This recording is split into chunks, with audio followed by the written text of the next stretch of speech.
Hello and welcome to our video on Active Directory Authentication in Trackit.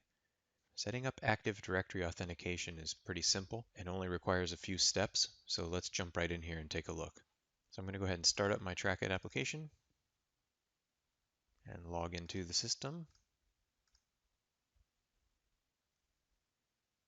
Next I'm going to go over to my configuration, going to click on User Authentication, which is under the Application Settings section, and select Windows Authentication. And here I can turn on Windows Authentication for my help desk technicians and for my self-service end users, one or the other or both. I'm going to go ahead and save that. Notice it says it was saved successfully. So now I'm going to go back to my main configuration screen. I'm going to go into Manage My Technicians, and I'll open up one of my technician accounts here. And notice there is a checkbox here that says Use Windows Authentication.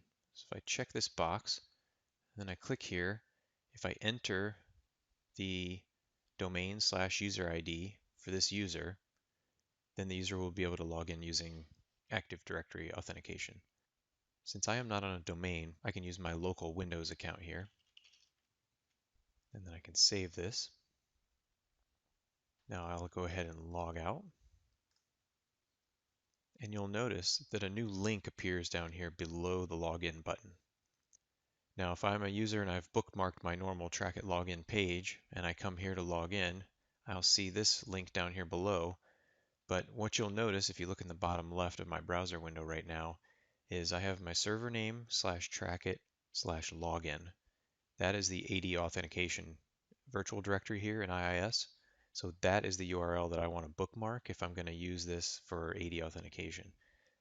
So the way that link would work is as soon as you hit that site, it would try to use AD authentication to log you in. If it was unable to do so, then it would drop you back to this login form. So I'm going to go ahead and click this link to go to that login page. And what you'll see is Trackit authenticates me, but because I'm linked to multiple groups, it asks me which group I want to log into. So you notice it already figured out who I am, and it asks me which group I want to log into, and I hit login. If I was only assigned to one group, it would just log me in automatically. So for end user authentication for self-service, we go under requesters. We would open up one of our requester accounts, and we will do the same type thing here by checking this box to use Windows Authentication, and then typing the domain/user ID in this box, and then hitting save. Now self-service works the exact same way as the technician login, and I will show you here. If I go to Trackit/self-service, you will notice the self-service login now also has this link down here below the login button. And if you look at my path down in the bottom left of my browser, you'll notice the URL it's using is also self-service/login. So just to recap, once I have ADAuth set up, if I want to bookmark a page to use ADAuth as a technician, I would bookmark this page, server name/trackit/login. If I want to bookmark the self-service page, it would be self-service/login. And again, once you hit those, if ADAuth fails for some reason, it'll drop you back to the normal Trackit login screen. That is a quick overview on how to set up AD authentication in Trackit. For more videos in this training series, you can visit our documentation site at docs.bmc.com. If you forget where the documentation is, you can always click the Help link in the upper right-hand corner inside Trackit.